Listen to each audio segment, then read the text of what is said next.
Well, here we are with Pastor Andrew Langford. Welcome, Andrew. Nice to see you. Thank you. Good Yes. to see you, Juan Carlos. Yeah, this is part of different videos, short videos.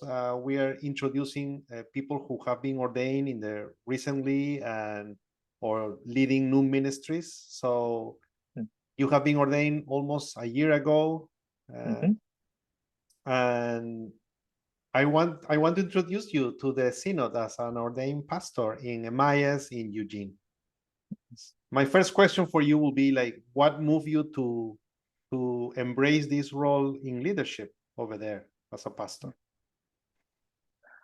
Thank you, Juan Carlos. It's been a great joy to be walking with the people of Emmaus Lutheran in Eugene. Actually, I serve as a co-pastor alongside my wife, who was called to the church first about 6 years ago. And I kind of gradually was doing some work as a pastoral associate over the last few years. And through that process, felt a call that God was calling me to ordained ministry, service of word and sacrament. So I'm really pleased that I get to be at the table, to be at people's living room, on the couches, in their space, like to walk with them and accompany them through this uncertain life that we all share together. And you and Rachel, Pastor Rachel, are like supporting many efforts from Emmaus to work in collaboration. Could you share more about what collaboration looks like right now there, and what is inspiring for you? Yeah, so we are at Emmaus. The Emmaus has been collaborating for the last few years with United Lutheran and also with Central Lutheran. And we're kind of, Southside Eugene churches that are within just a couple miles. And so there was a natural draw toward each other to kind of start exploring, what does it mean for us to be an expression of the church that is beyond just our little boundaries and our borders. And through that, we found this delightful symbiotic connection and have been doing all sorts of worship together and service together and outreach as well. And so I feel like we are getting to do some really cool things, some really cool ministry that is going to be partly what the future of the church is, in terms of looking around outside of our silos and seeing, hey, who else is interested in doing this work together? We are so much stronger when we are, leaning on each other and following God's Spirit together. So that's been a really, really fun and, sometimes labor-intensive collaboration process, but that mutual accompaniment is a really beautiful part of what's happening at Emmaus.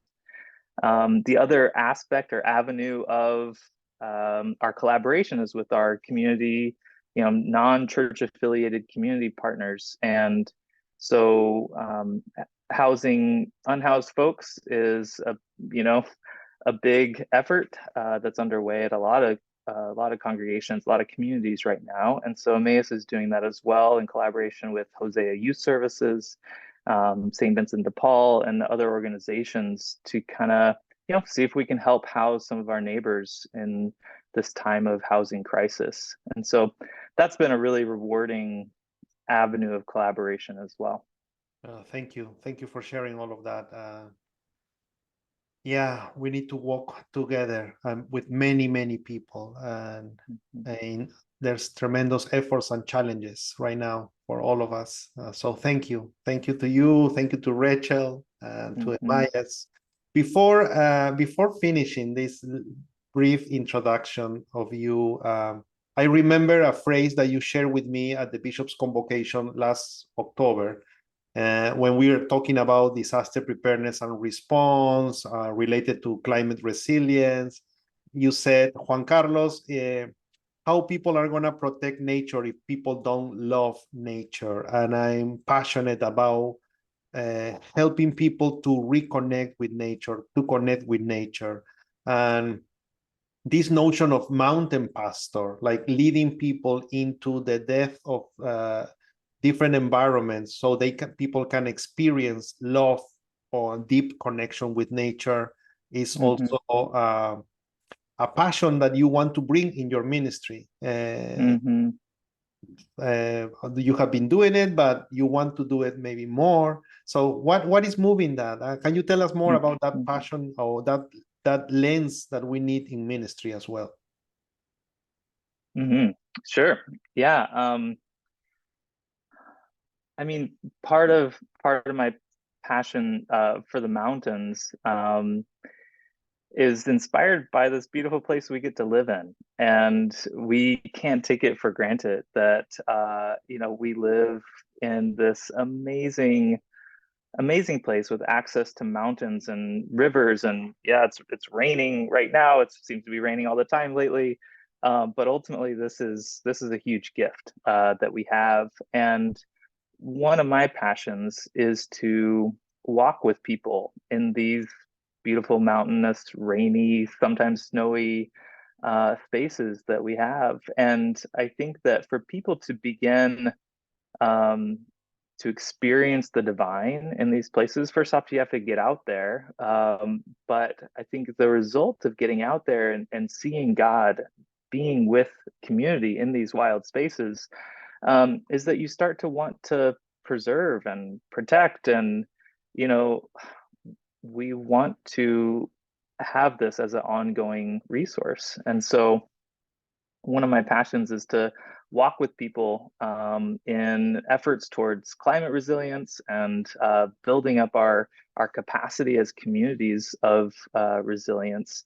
And so, yeah, one of those things is taking people out into the great outdoors and experiencing the divine in, tiny little mushrooms and great big mountainscapes and everything in between. Thank you so much, Andrew. This is a short introduction, but we will see you soon. I hope so. And please be sure that in your ministry, as we were talking, you are not alone. There are many people in the synod in Oregon State walking with you, praying for your ministry. We are sharing all our energy with you, so your ministry helps many other people, and also you continue learning how to do ministry over there in Eugene. Blessings to you, Andrew. Thank you so much. See you soon. Thank you, Juan Carlos.